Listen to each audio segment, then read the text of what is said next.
Assalamualaikum semuanya, selamat datang di berita singkat dari Zona MMA. Wah, jarang banget gue nongol ya. Ya agak sulit juga punya semangat yang sama kayak waktu dulu gue ngonten di obrolan fighter, dengan jumlah view dan komen yang lebih banyak, dan yang pastinya ada bayarannya. Jadi sorry ya brother, kalau waktu ngopi di pagi harinya gak ada obrolan apa-apa dari channel ini. Tapi pagi ini gue ada kabar soal jagoan muda kita asal Inggris, sekaligus calon pemecah rekornya Jon Jones sebagai fighter termuda yang juara di UFC. Siapa lagi kalau bukan Muhammad Mokaev. Muhammad Mokaev memang sangat berpeluang bisa memecahkan rekor tersebut karena 3 hal. Yang pertama, usia Muhammad Mokaev baru 22 tahun 2 bulan. Sedangkan Jon Jones memecahkan rekor milik Jose Aldo, yaitu juara di usia 24 tahun 2 bulan. Jon Jones memulai karir MMA-nya beberapa bulan sebelum ulang tahunnya yang ke-21. Jon Jones hanya membutuhkan 6 pertarungan untuk membuktikan dirinya sebagai prospek yang berharga bagi UFC. Setelah menandatangani kontrak dengan UFC, Jon Jones hanya butuh 6 pertarungan lagi untuk menunjukkan bahwa dia layak mendapatkan kesempatan perebutan sabuk di kelas light heavyweight. Pada usia 23 tahun, Jon Jones menghentikan Mauricio Rua untuk menjadi juara termuda dalam sejarah UFC. Hampir 3 tahun kemudian, Jon Jones masih menjadi pemegang gelar kelas light heavyweight dan memantapkan dirinya sebagai salah satu fighter terbaik yang pernah melangkah ke oktagon. Lebih tepatnya di usia 23 tahun 8 bulan. Artinya Muhammad Mokaev masih punya waktu 1 tahun 6 bulan lagi untuk secepatnya memecahkan rekor tersebut.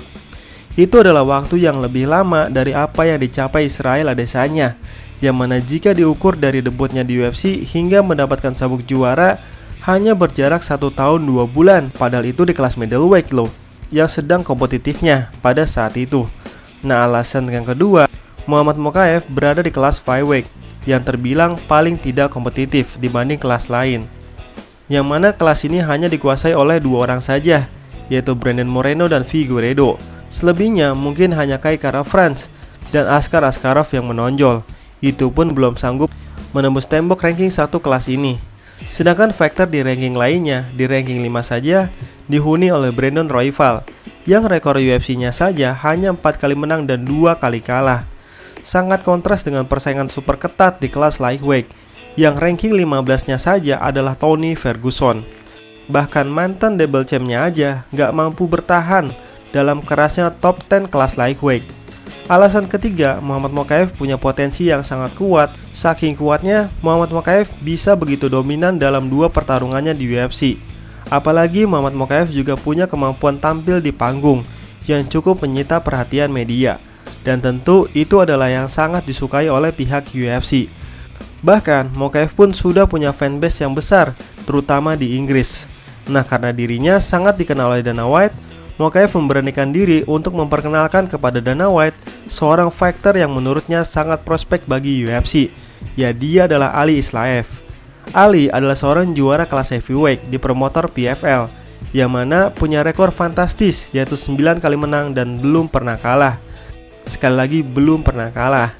Di mana Mokaev berkata, UFC kehilangan salah satu fighter kelas heavyweight terbaik, yaitu Islam Islaev, juara PFL. Dana White harus menandatanganinya. Anda tidak akan menyesal. Namun sayangnya usia Ali sudah 38 tahun. Tapi ya nggak masalah untuk kelas heavyweight yang memang diisi oleh fighter 30 tahun ke atas. Nah, kira-kira saran Mokaev ditampung nggak ya? Kabar selanjutnya, Triple C alias Henry Cejudo ketika diwawancara oleh Helen Ye dan dimintai komentarnya tentang Nate Diaz setelah mengalahkan Tony Ferguson, Henry Cejudo memandang bahwa Nate Diaz sudah waktunya masuk WWE dengan berkata, "Saya pikir dia juga mudah dijual. Biarkan dia menjadi dia. Anda tahu dan hanya tahu bahwa itu tidak nyata." Yap, Nate Diaz memang punya fanbase yang sangat besar. Tidak aneh kalau Nate Diaz masuk WWE, walaupun sebenarnya Nate Diaz bukan seorang pegulat. Tapi kalau menurut teman-teman, apakah Nate Diaz sudah waktunya masuk WWE? Atau bertarung lagi di UFC, atau beralih ke dunia tinju seperti Anderson Silva? Kabar selanjutnya, dalam wawancara baru-baru ini dengan Ariel Helwani di MMA Hour, Michael Chandler ditanya soal apa yang harus Tony Ferguson lakukan. Maka Michael Chandler menjawab, "Saya berharap dia mengambil sedikit waktu istirahat. Cukup gila, dia bertarung akhir pekan lalu. Bahkan, saya tidak bertarung selama 9 minggu. Dan dia adalah orang yang kehilangan kesadaran dalam pertarungan kami pada saat itu. Jadi, pastikan dia mengambil cuti. Biarkan tubuhmu sembuh sedikit. Yap, Tony ini memang terlihat terlalu cepat kembali untuk ukuran fighter yang baru saja merasakan knockout brutal. Karena biasanya fighter harus istirahat lebih lama setelah merasakan KO. Harusnya ya, cuy. Ya harusnya juga sudah pensiun. Tapi Tony malah bilang bakal balik lagi ke oktagon. Wah, yang ada sesuai apa kata radio tempur, Tony Ferguson bakal dimanfaatin terus oleh UFC sebagai ladang pansos di atas nama besar Tony Ferguson. Kabar selanjutnya dari seorang mantan juara kelas welter sekaligus mantan ranking 1 pound for pound. Siapa lagi kalau bukan Kamaru Usman. Baru-baru ini dalam podcastnya dengan Joe Rogan di Joe Rogan Experience, Kamaru Usman mengklaim bahwa dia punya fanbase lebih banyak daripada Leon Edwards, bahkan di tanah kebesarannya Leon Edwards yaitu Inggris, dengan berkata, "Sekarang Anda berada di negara mereka yang sejujurnya saya pikir saya memiliki lebih banyak fans di negaranya daripada dia. Setengah dari Inggris adalah orang Afrika. Ada banyak orang Nigeria di Inggris, banyak orang Nigeria. Dia tahu ada banyak orang Nigeria dan Jamaika, tapi saya pikir saya akan terwakili dengan baik di Inggris." Wah, kalau teman-teman setuju nggak sama perkataan Kamaru Usman? Kabar selanjutnya dari si manusia brutal dari kelas bantamweight yaitu Chito Vera. Dengan 2 kemenangan KO brutalnya atas para mantan juara seperti Frankie Edgar dan Dominic Cruz, Chito Vera merasa secepatnya ia harus mendapatkan title shot. Dalam wawancaranya baru-baru ini dengan Inside Fighting, Chito Vera berkata, "Saya pikir title shot akan datang kepada saya. Saya pikir saya melakukan hal-hal yang ingin dilihat oleh UFC. Saya menempatkan Dana White di kakinya, dan mereka menyukainya pertunjukan semacam ini. Mereka tidak ingin Anda main-main, mereka ingin Anda mengeluarkannya. Saya pikir saya di barisan berikutnya."